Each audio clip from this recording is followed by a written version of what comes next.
Alhamdulillahirrahmanirrahim. Wa bihi nasta'in ala umur dunya waddin.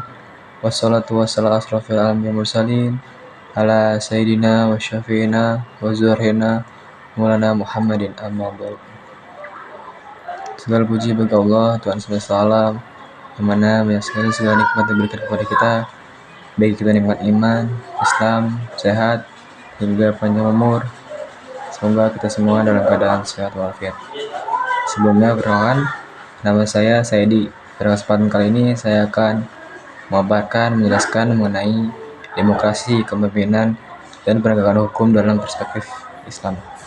Nah,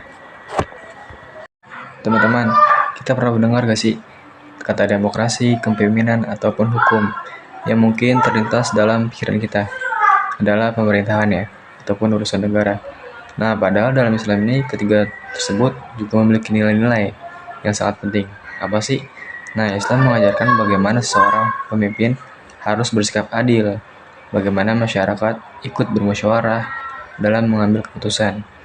Nah, bagaimana hukum ditegakkan tanpa membeda-bedakan siapapun. Nah, agar lebih mudah dipahami, mari kita bahas satu persatu. Kita mulai dari demokrasi ya. Teman-teman ada tahu nggak demokrasi itu apa? Nah, demokrasi adalah suatu sistem atau pemerintahan yang memberikan kesempatan kepada rakyat untuk ikut andil, untuk ikut berpartisipasi, untuk ikut aktif dalam pemerintahan atau memilih pemimpin. Nah, lalu bagaimana ini dalam pandangan Islam, dalam perspektif Islam? Nah, Islam ini mengajarkan secara tidak langsung menyebut istilah demokrasi. Akan tetapi, Islam mengenal konsep musyawarah ataupun disebut juga syuro. Nah, yaitu proses berdiskusi untuk mencari keputusan terbaik bersama. Nah, hal ini juga dijelaskan dalam Al-Quran surat Asy-Syura ayat 38 yang menjelaskan bahwa urusan orang-orang beriman ini diputuskan melalui musyawarah. Nah, yang artinya ini Islam sangat menghargai pendapat orang lain selama keputusan itu yang diambil sesuai dengan ajaran Allah Subhanahu wa taala dan Rasul-Rasulnya. Nah, misalnya gini nih. Misalnya kita Rasulullah SAW memimpin masyarakat Madinah. Beliau sering musyawarah terlebih dahulu dengan para sahabatnya sebelum mengambil keputusan penting. Seperti apa sih? Seperti saat menghadapi suatu peperangan ataupun mengatur kehidupan masyarakat. Nah, jadi ini bisa dikatakan bahwa Islam mendukung partisipasi masyarakat melalui musyawarah. Bukan sekedar mengikuti suara terbanyak ya, tetapi lebih mengutamakan suatu keadilan, kebenaran, dan kemaslahatan bersama. Selanjutnya ini ada kepemimpinan dalam perspektif Islam, dalam pandangan Islam. Nah, jadi dalam Islam ini menjadi pemimpin bukanlah sebuah kehormatan semata, bukanlah suatu keistimewaan semata, bukanlah suatu kebanggaan semata. Nah, jadi ini akan dipertanggungjawabkan di hadapan Allah Subhanahu wa taala. Nah, ini seorang pemimpin tidak boleh hanya memikirkan kepentingan pribadi, kepentingan diri sendiri, kepentingan golongan tertentu, melainkan ia harus mampu melayani masyarakat dalam bersifat berlaku adil, jujur, bertanggung jawab, dan menjadi teladan yang baik. Nah, Rasulullah SAW ini pernah bersabda bahwa setiap orang ini adalah pemimpin, dan setiap pemimpin itu akan dimintai pertanggungjawabkan di hadapan Allah Subhanahu wa taala atas apa yang ia lakukan, atas apa yang dia kerjakan, atas apa yang dia kerjakan hari-harinya. Nah, artinya kepemimpinan ini tidak hanya berlaku bagi presiden, gubernur, bahkan kepala desa, melainkan ayah ini adalah suatu kepemimpinan bagi apa? Bagi keluarganya. Nah, guru juga pemimpin bagi apa? Bagi murid-muridnya.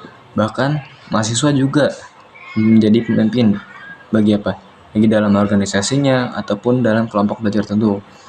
Nah, pemimpin itu ada beberapa sifatnya. Sifat itu apa sih? Nah, amanah ataupun dapat dipercaya. Nah, jujur dalam perkataan maupun tindakannya. Adil kepada semua orang. Bertanggung jawab atas apa yang dikerjakan, maupun bijaksana dalam mengambil suatu keputusan dan mengutamakan kepentingan bersama, bukan kepentingan pribadi. Nah, kalau kita perhatikan sifat-sifat ini sebenarnya sangat relevan dengan kondisi saat ini. Masyarakat tentu menginginkan pemimpin yang tidak korupsi, tidak menyalahgunakan kewenangan, jabatan, dan benar-benar bekerja untuk kepentingan bersama, untuk kepentingan rakyat, untuk kemaslahatan umat.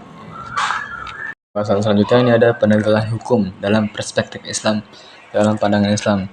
Nah, jadi dalam Islam ini hukum memiliki suatu tujuan untuk menciptakan keadilan, menjaga ketertiban, dan melindungi hak-hak setiap manusia. Nah, yang paling penting itu apa sih?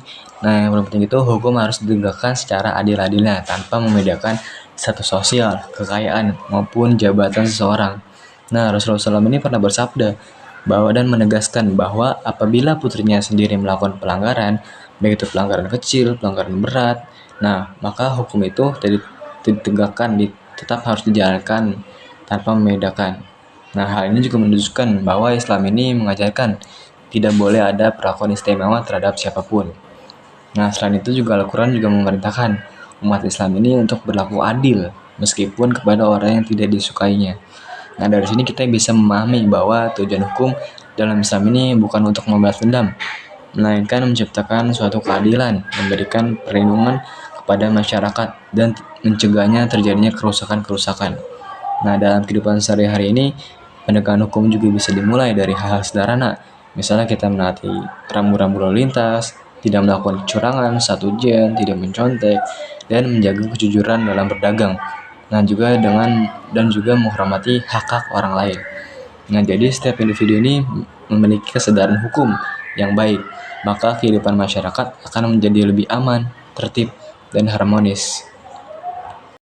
Nah, dari pembahasan mengenai demokrasi, kepemimpinan, dan penegakan hukum dalam Islam saling terikat, saling berkaitan, saling berhubungan. Nah, jadi demokrasi ini dalam Islam ini mewujudkan melalui musyawarah yang mengutamakan kemaslahatan bersama. Kepemimpinan dipandang sebagai amanah yang harus dijalankan dengan rasa penuh tanggung jawab, dengan penuh kejujuran, dan penuh keadilan. Nah, sedangkan penegakan hukum ini bertujuan untuk apa? Bertujuan untuk menciptakan suatu keadilan bagi siapa? Bagi seluruh masyarakat tanpa membedakan siapapun.